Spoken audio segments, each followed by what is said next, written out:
We're out here on Reelfoot Lake today with Ronnie Capps. He's the Captain America of crappie fishing. Him and his partner Steve Coleman have won 7 crappie fishing world championships. And Ronnie, you fish with them little old wimpy poles, little old fiberglass poles. They bend up and just look like a wimp noodle. How do you land a 3 pound crappie with those little bitty light poles?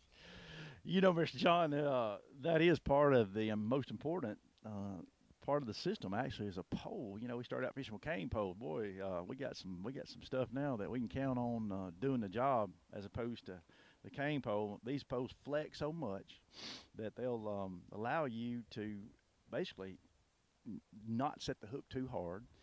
When the bite occurs, the fish will not feel the pole, so he won't bite it then spit it out before you can have the chance to set the hook. So there's a lot of advantages to having a flexible pole.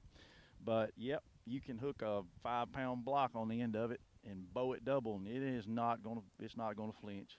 I've landed 40 pound catfish with these poles and 6 pound bass this weekend, so I know they are tough poles. Now, Ronnie, a lot of people think that they got to have a real stiff pole so when that crappie takes the bait, they can set the hook and jack him up in here in the boat. But your little old wimpy poles, they don't do that. Why? And why is that an advantage? You know, there's a big difference. We're sitting here looking at some PSTs, they're pro staff rods that Jackie has in this particular boat, and the reason he's able to do good with these poles is because he's dealing with a float on here. The fish never feels the pole because the float is what he's actually feeling, and he'll pull the cork under.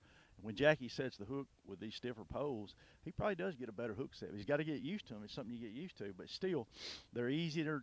A fish is much easier to get in a boat with a stiffer pole. And you Why? know, when you're guiding, I mean, it's just common sense. You know, the flex causes a lot of people a lot of trouble if they're not used to it.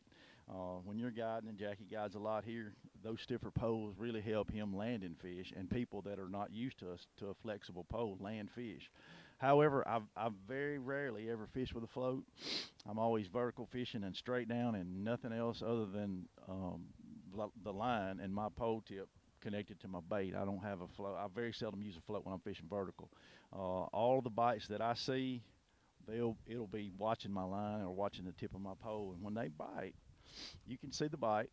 You can see a minnow move on my pole. I use BGJPs and Caps and Coleman trolling poles as basically the only thing I use when I'm fishing vertical with live bait or either jigs. So I can see the bite immediately. Sometimes I'll see it and detect it quicker than Jackie would on cork. And I'm on top of the bite and set the hook, and it all works out for me. You know, you just have to get what makes you comfortable fishing, what you get used to, and I'd say give it a whirl, either one, and whichever one you like, then go for it. What pole do you and uh, Steve usually fish? If you had only one pole you could pick to fish with, what do you fish with? Yeah, it would be a B&M 14-foot BGJP. It's Buck's graphite jig pole. It's a little bit light for some of our heavyweight minnow rigs. You know, when you start getting over a half ounce and 3/4 and 1 ounce, that pole is a little bit light, to be honest with you, and that's why Jack at B&M Pole Company come up with our trolling rod, and we dealt with that for a year or so, and finally come up with a rod that was basically a little bit stiffer than the BGJP to support the weight of a heavier minnow rig, but it was not as stiff as one of the PSTs, the Pro Staff trolling rods. And so it's basically a in-between pole that you could either fish jigs or minnow rigs with. And if you know our poles, it'd be a close match between my pole, the trolling rod, the Captain Coleman trolling rod, and the BGJP. But I think I'd end up going with the BGJP with my style of fishing, vertical, no corks, no, I mean, it's straight lining. So I'd stay with the BGJP probably. Okay.